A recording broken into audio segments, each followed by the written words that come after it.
cyangwa se mwaramutse. Hari aho abantu bashobora kuba baryamye, abandi babyutse, abandi ari igicamunsi, biterwa n'ahantu waba uherereye.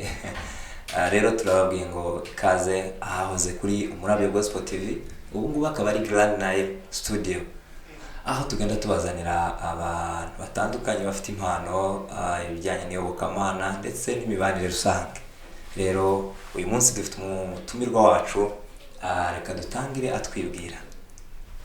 Murakoze cyane. Ku mazina yaje nitwa Ruboneka Eric, ndakijijwe, ndubatse, mfite abana 3 n'umudamu. Yego.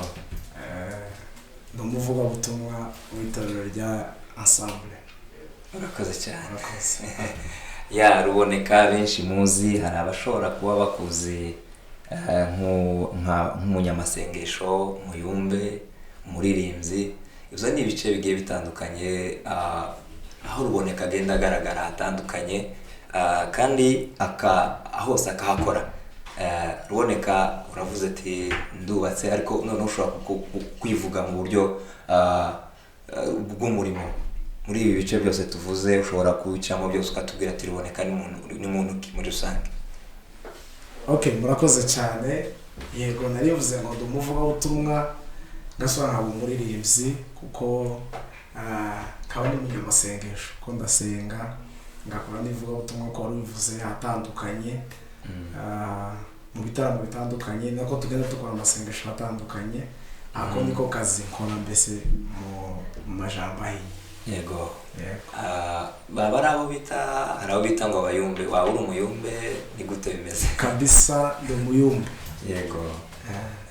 Ubundi ubusanzwe umuyumbe ni ijambo wadusobanurira gute mu magambo magufi? Okay, murakoze cyane. Umuyumbe rimwe na rimwe usanga kenshi abantu bagenda babipfa, bavuga ngo bamwe n'abayumbe, abandi n'abanyamasengesho. Yego, byose ni kimwe, ariko umuyumbe ni umuntu, ni ijambo ry'Igiswahili rivuga ujumbe. Umuntu nyine ufite ujumbe, ubutumwa mbese. Ubutumwa.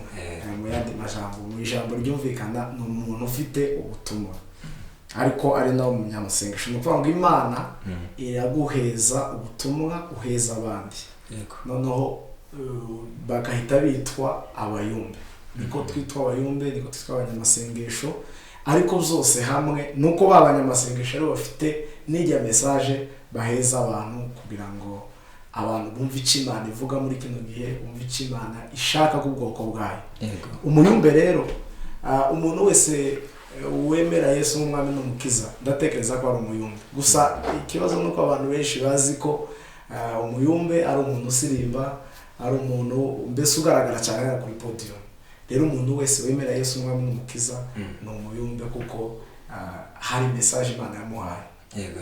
Urakoze cyane gusobanura iryo jambo. Umuyumbe ari aho tugera mu makanisa cyangwa se mu nsengero, ukumva waravuze ngo abayumbe nibahaguruke.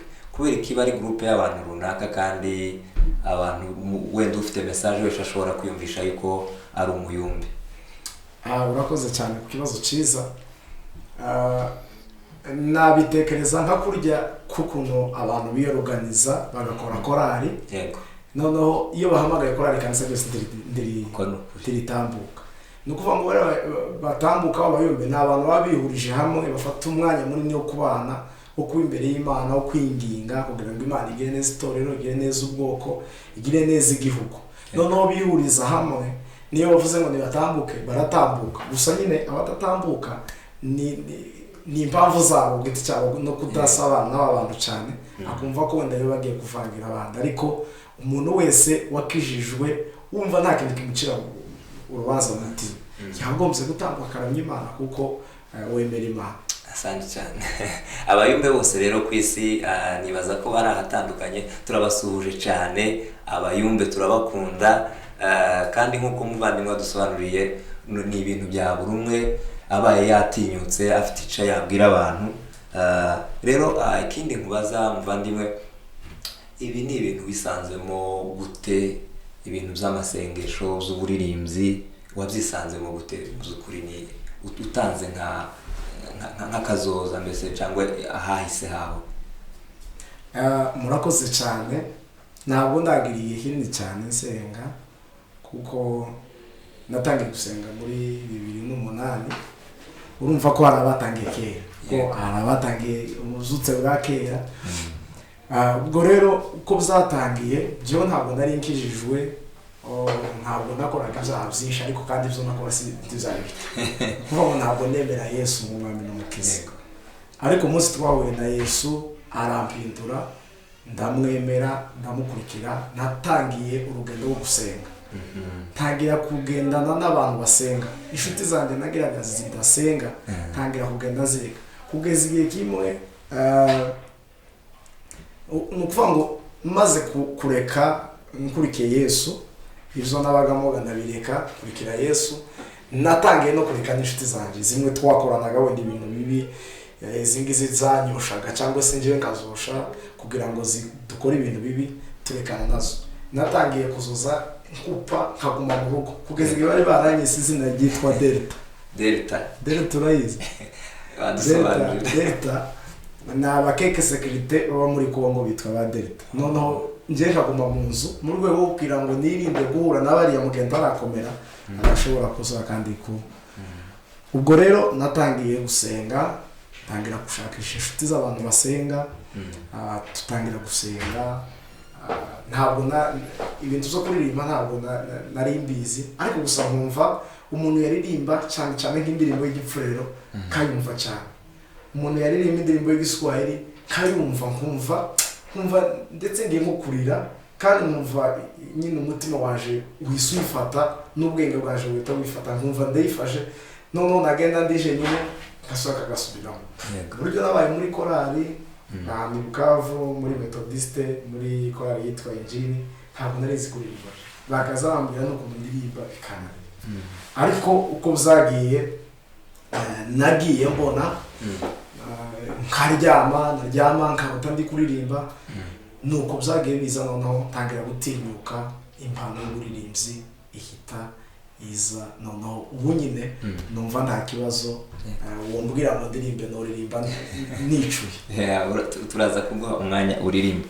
Ukiri aho ngaho waravuze nyine ukuntu byaje, ariko biza mu by'ukuri wahise utangira gukora mu nsengero cyangwa hari ukundi kuntu wabanje gukora? Ni gute wabanje gukora?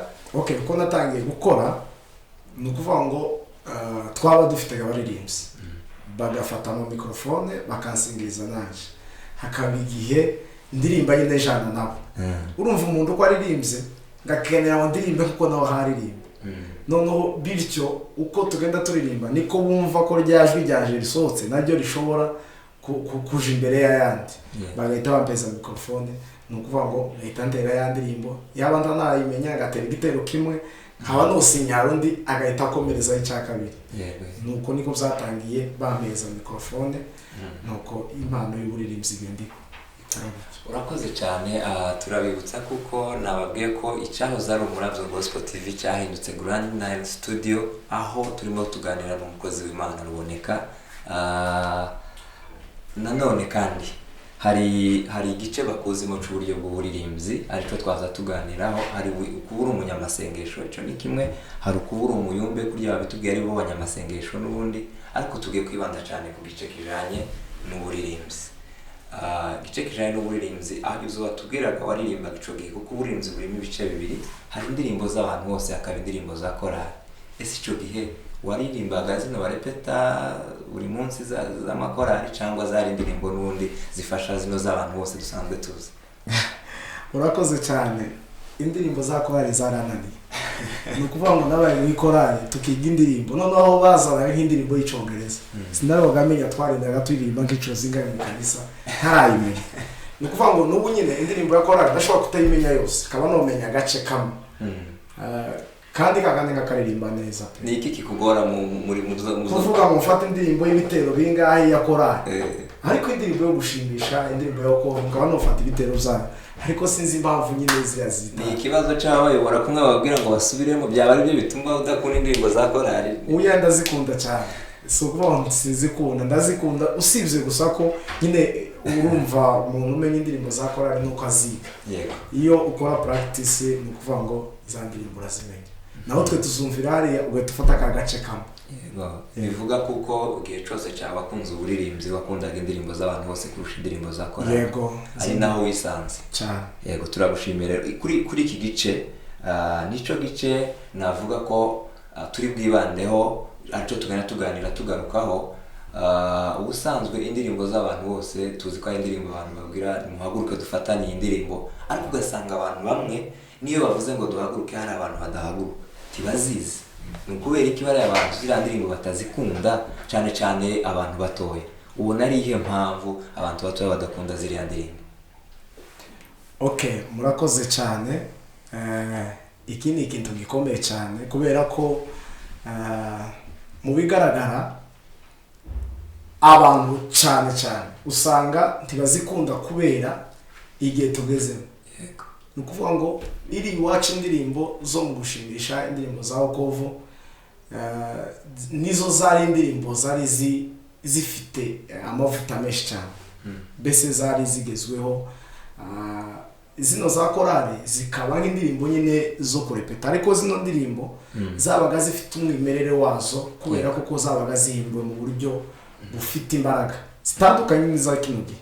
Ubu nyine ndatekereza ko ntabwo ngiye gusuzugura zino ndirimbo zacu tuhimba. Ubu nyine urashobora kuyihimba ikagerwaho ukwezi kumwe kandi igahitinga ahantu hose, igahitinga ahantu hose, mbese ikamenyekana ahantu hose. Noneho ahantu imenyekanye ugasanga kwa kwezi ihise irangira hakaba haza indi. Ariko zino zo mu gushimisha, ubwo no kuvuga ngo iyo haje indi yindi bahita bayibagirana, isa n'iyibagiranye. Ni ukuvuga ngo ariko uburyohe bwo muri izi ndirimbo zo gushimisha Imana ni ukuvuga ngo habaga kera abayiririmbaga kera yarabaryoheraga kugeza n'ubu nyine aho iririmbo bandi bayizi irabafasha cyane. Ikibazo kihari gusa nuko twebwe twakinogiye ntidushaka kuzimenya. Tiwubwira umuntu ngo nagura igitabo cy'indirimbo zo gushimisha ngo aziririmbe ngo aba kwemerera, kuko ari n'igihe n'amagaza amwe baziririmba ugasanga abantu benshi barifasha cyane kubera kutaziga ngo bazimenye, ariko abazizi zigira imbaraga zikomeye cyane kuko n'amagambo yazo abarimo abafite imbaraga. Yakoze cyane. Indirimbo zo gushimisha Imana nimshe arizo ruvuzeho, hari n'iza wokovu ngira ngo nizo mu Giswahili, hakaba noneho n'izindi bita ngo ni indirimbo ngo zo kwikaratasi. Iyo karatasi umuntu mutoya kuri ubu ngubu ntiyomenya ngo iyo karatasi ni iyihe, ntiyomenya ngo yanditswe nande. Izo ntekeza ko izari ibibazo abantu b'iki gihe bibaza. Sinzi rero izo indirimbo zo gushimisha Imana ushobora kugerageza kudutandukanyiriza izo ndirimbo zose uzitandukanyaho gatoya twumve. Okay, murakoze cyane. Ni ukuvuga ngo indirimbo zo gushimisha ni indirimbo zahimbwe n'abantu bose b'umwuka wera kuko Bibiliya yanditswe zihita zigendana na Bibiliya. Ni ukuvuga ngo usanga kenshi amakanisa menshi amadoktrine yabo bagenda bakoresha za ndirimbo kubera kuko n'indirimbo zahimbwe kera kandi zandikwa mu gitabo. Ni ukuvuga ngo n'indirimbo zo gushimisha, indirimbo z'agakiza, noneho n'indirimbo za wokovu. Izi zo kwikaratasi rero ni indirimbo zahimbwe n'umuntu nk'ukuntu wahimba indirimbo kayigisha abantu ikamenyekana ariko ntaho yanditswe. Ni ukuvuga ngo nizo bita kwikaratasi kubera kuko nta gitabo cyazo zifite. Hariho nk'indirimbo bivuga ngo umwana w'umunyafurika. Iyo nari mfite kuyikubaza nanjye ntekereza ko ariyo ndirimbo nzi muri izo ngizo hari sinzi, ariko iri muzo ntekereza ko hari indirimbo ivuga ngo mbona abera bazamuka, iyo ni indirimbo yo kwikaratasi. Hari indirimbo ivuga ngo hariho bamwe bazinjira mu ijuru, iyo n'indirimbo zo kwikaratasi. Ni ukuvuga ngo zahimbwe nazo n'abantu buzuye umwuka barazigisha gusa, noneho zigenda zimenyekana gutyo ariko zidafite aho zanditse cyane. N'abazifite zanditse usanga ari nko kuyikaye gusa bagiye bazandika gusa indimi zanditse. Yego. Urakoze cyane. Reka noneho dufate umwanya aho tugiye uraza kuturirimbira indirimbo imwe, yaba ari n'igice cy'indirimbo cyangwa se indirimbo yose yo mu gushimisha, noneho turirimbire n'indirimbo imwe yo muri wokovu, hanyuma turaza kugaruka ku ndirimbo zo kwikaratasi nyuma.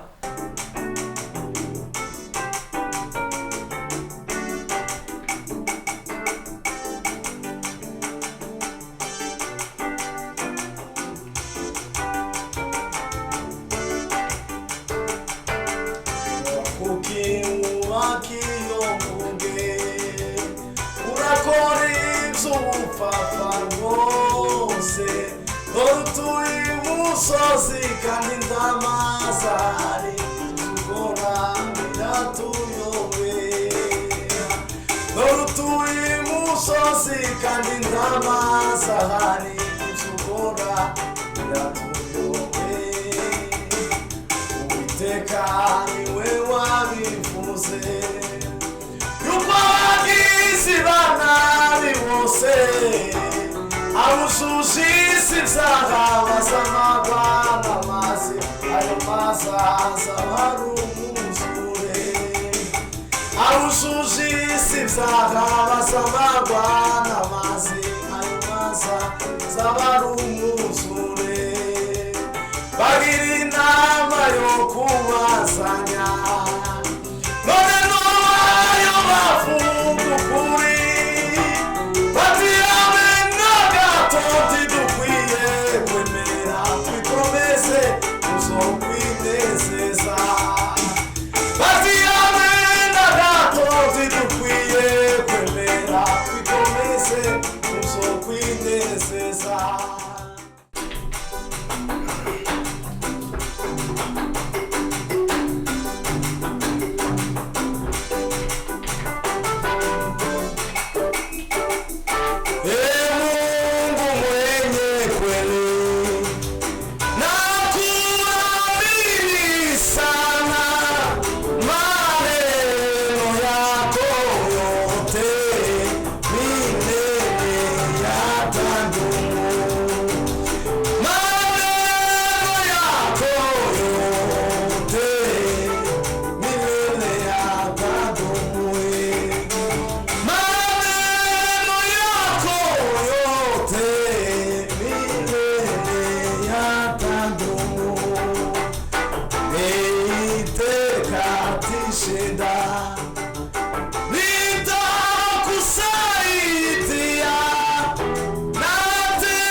kweli, najua wasikia yaliyo mema kwangu, najua wayafanya katika shida kali.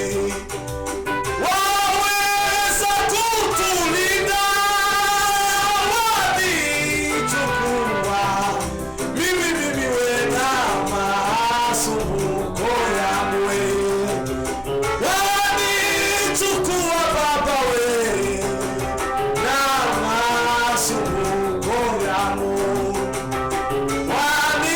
wanichukua mimi na masumbuko yangu, na katika uchungu ningelikuamini, naweka roho yangu kulindwa nawe Baba, uliyenifundisha kuita jina lako, naona tumaini, nategemea kwako, naona tumaini, nategemea kwako.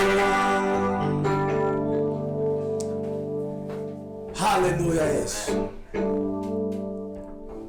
Mwumvishe izo ndirimbo, indirimbo zikora ku mutima. Twatangiye tuvuga ngo abayumbe bose turabasuhuje kuko turi kumwe n'umuyumbe. Tuzi ko abayumbe baba muri Amerika, tuzi ko abayumbe baba mu Rwanda, tuzi ko baba mu Burundi, tuzi ko baba mu bihugu bitandukanye bya East Africa ndetse n'Uburayi.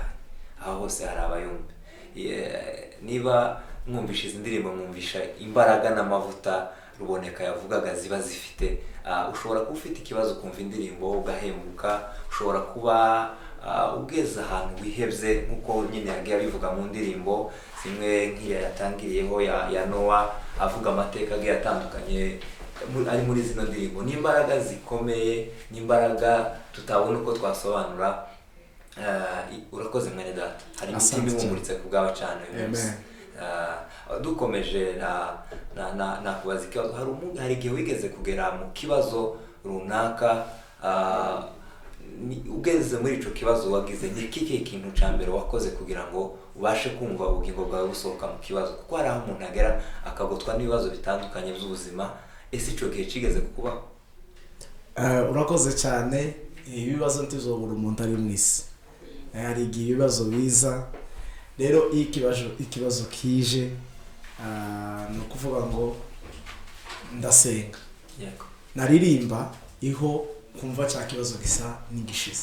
Ni ukuvuga ngo hari igihe ngera ahantu mbona ibintu nyine bitameze neza kuko turi mu isi, ariko kubera kuko twamenye Imana twasenga cyane cyane nk'iyo ndirimziho, naba mfite ikibazo cyo cyose. Tugarutse kugira ngo bigire umuntu bikomeza, ushobora gutanga nka témoignage cyangwa se ubuhamya ni ryari wigeze ugera mu kibazo cari kimeze gute noneho ubasha kugisohokamo? Okay, urakoze cyane. Ari igihe nigeze kurwara, ndarwara ngiye muri Kongo, ruguru iwacu. Ico gihe ndarwara cyane, yego,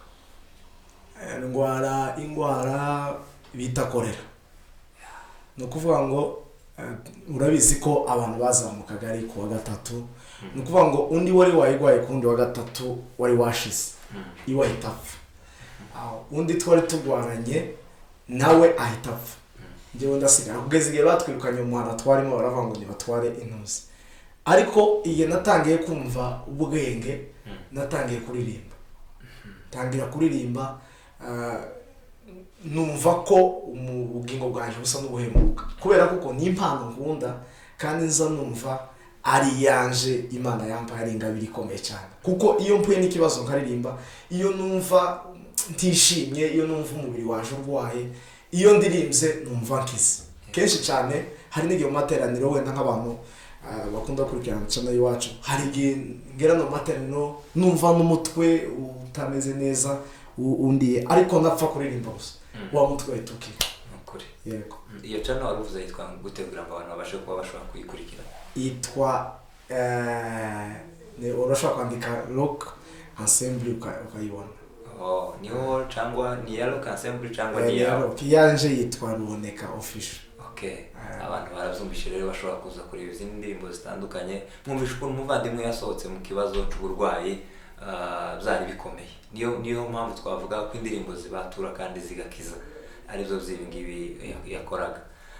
Dusoza nabaza nti ese kubera iki izi ndirimbo ni koko muzirakunzwe kandi zifite imbaraga, niyo mpamvu zitajanwa mu studio nk'izindi ngo zikorwe zisohoke zije kuri za YouTube ahantu ku ma social platforms abantu batangire kuzikurikirana? Ni ukubera iki izi ndirimbo zidakorwa kandi murazizi? Ese ni ikibazo kigituma bino bintu bidakorwa? Urakoze cyane. Ni ukuvuga ngo izi ndirimbo akenshi abantu ntibazizi. Kutamenya za ndirimbo niyo mpamvu usanga akenshi bamwe bataziririmba. Ariko abazizi ndatekereza ko n'uwino yisohoye, njyewe ariyo nasohoye yo mu gitabo cya Wokovu ivuga ngo uzima ni nawe moyoni daima. Ni indirimbo yakunzwe n'abantu benshi, yarebye n'abantu benshi kandi abantu benshi barafelicita.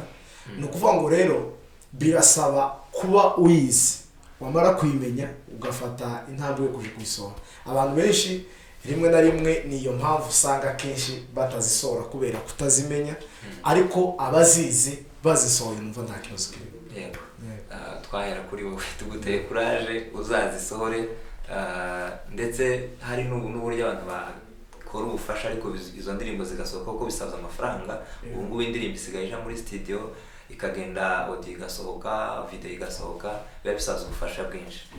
Aho rero niho abantu bashobora kuzentervena bakagicoba ariko zikazakora. N'ubu hari iyo nasohoye, hari umuvandimwe wabo nyine umufasha kugira ngo ashire kuri channel. Yego. Yitwa indirimbo ivuga ngo haidhuru kwangu uko chini utajile au maskini, ila Bwana Yesu awe nami ninatunzwa naye siku zote. Iyo ngiri muri studio mu minsi mikeya irabe isohotse. Wenda channel yose ndayimenya ko yansabye kubimufasha. Ariko uzizi indirimbo akagira n'ubushobozi, kuko cyane cyane kibona n'ubushobozi, ariko ubushobozi buhari indirimbo gusohoka ni ibintu byoroshye cyane. Yego. Urakoze cyane umuvandimwe Ruboneka. Ku itorero rya none cyangwa se ku bikorwa mu itorero ubu ngubu muri iki gihe, ni ikihe kintu uzureba mu itorero ukavuga ngo kino kintu ntabwo cakagombye gukorwa gutya? Ubwo ni ukuvuga ni iki ugaya ku itorero ry'ubu cyangwa se ni iki ushima ku itorero ry'ubu ngubu? Urakoze cyane. Ikintu shima cyane nuko muri kino gihe itandukanye n'igihe cya kera.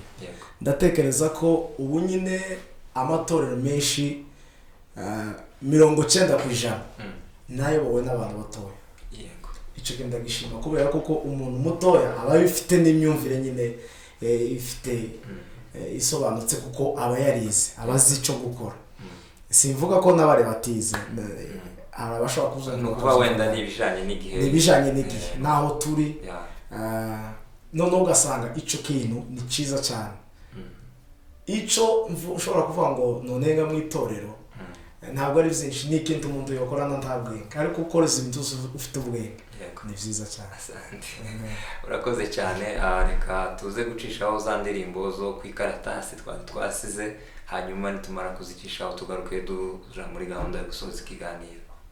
Hariho umwana Afrika waririmbiye Imana cyane ko ntakubabara mu ijuru, ati kandi ntazaribayo, ko ntakubabara mu ijuru, ati kandi ntazaribayo, ko ntakubabara mu ijuru, ati kandi ntazaribayo, ati kumana ntanibyango ntamarira ntakuboroga, ntarupfu kandi ntagahinda, none naje nkwiye kujayo, ntarupfu kandi ntagahinda, none naje nkwiye kujayo,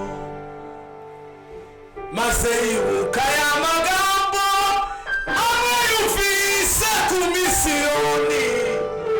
atekereza n'ibyicaro byo muri paradizo yera, atekereza n'ibyicaro byo muri paradizo yera.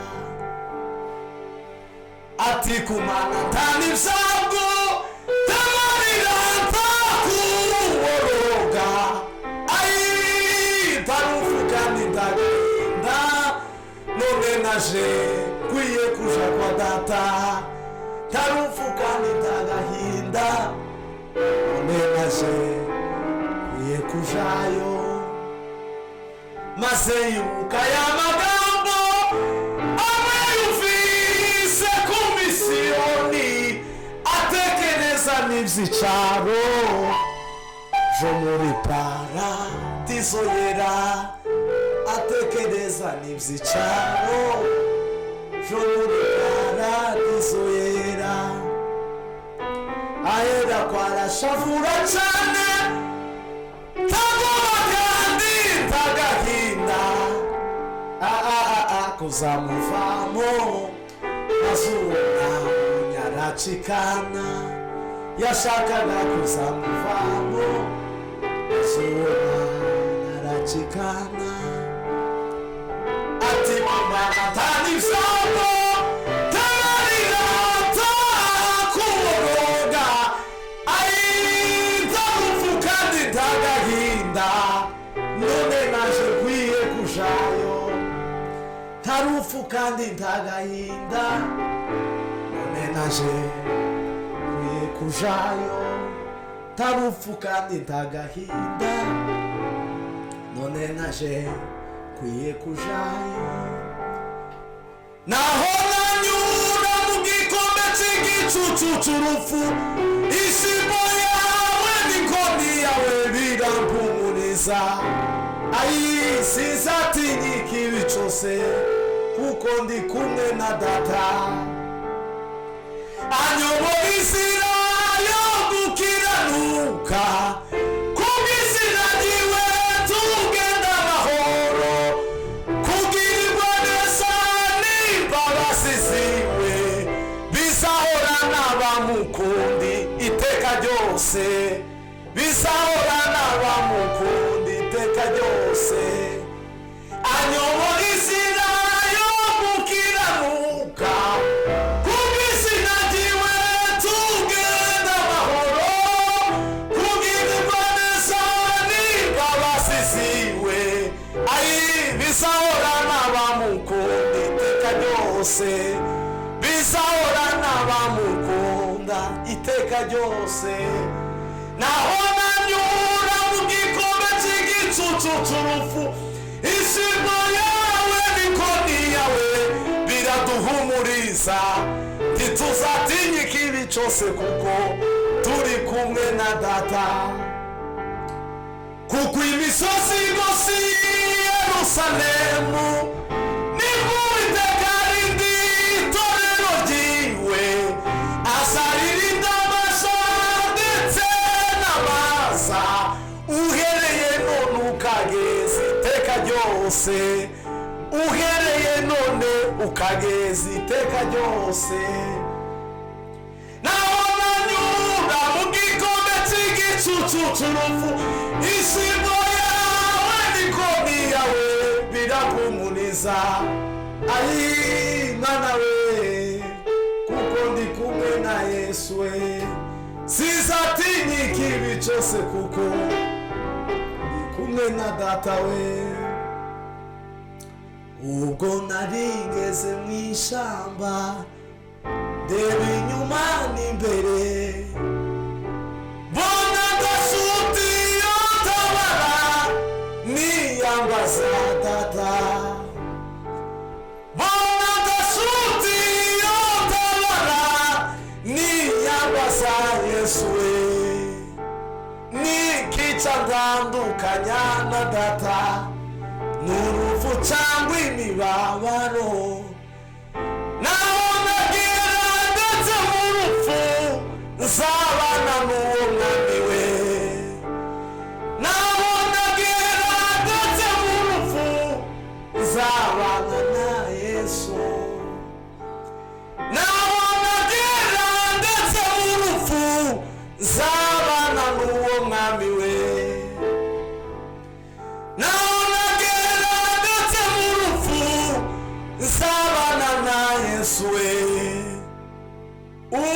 tuzaba tuganiwe abakijijwe bose imibabaro yo muri isi izibagirana nk'inzozi we imibabaro yo muri isi izibagirana nk'inzozi imibabaro yo muri isi izibagirana nk'inzozi. Amen. Abakunzi bacu rero ubu ni Grand Nile Studio, ushobora kumanuka ugakora subscribe, ugakora share, ikiganiro cyakuryoheye ukagisangiza n'undi, ushobora no gukanda n'inzogera kugira ngo ibiganiro nibizaza biza uzubona buri kiganiro tukugezaho. Hari abanyempano nk'uko kwa Ruboneka, abasenzi, abapasiteri, abaganiriza abantu mu buryo bw'imibanire rusange. Ibyo ni ibintu tuzagenda tuzana. Twaba turi kumwe na Ruboneka hano kuri Grand Nile Studio, tuzagenda tubazana kenshi. Twavuga ngo Imana ibumugisha muvandimwe. Asante cyane. Yego.